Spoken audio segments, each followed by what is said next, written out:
ኢትዮጵያ ውስጥ ከጋዝ ነዳጅ ማዳበሪያ ቢሾፍቱ ኤርፖርት እና ሃውሲንግ ላይ የምንሰራቸው ስራዎች ቶታሊ ጌም ቼንጀር ናቸው። በኢትዮጵያ ታስበው ማያቁም ተሞክረው ማያቁም 30 ቢሊዮን ዶላር የሚያስብ መንግስት ኖሮን አያውቅም።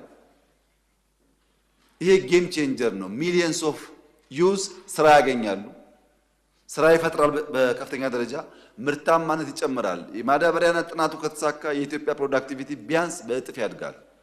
ቢያንስ ምክንያቱም የኛ ማዳበሪያ ዩዜጅ በጣም አነስተኛ ነው። 80 ኪሎ የሚጠቀሙ ሀገራት አሉ ፐር ሄክታር፣ እኛ 10 ነው የምንጠቀመው። ያን ስናሻሽል ምርታማነት ያድጋል።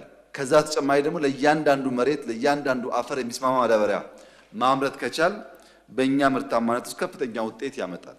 እነዚህ 3 ፕሮጀክቶች የተከበረው ምክር ቤት መላ ኢትዮጵያ ሕዝብ ተባብረን ማሳካት ከቻል የኢትዮጵያን መጻኢ እድል እና የልጆቻችንን ተስፋ በከፍተኛ ደረጃ የሚወስኑ ናቸው።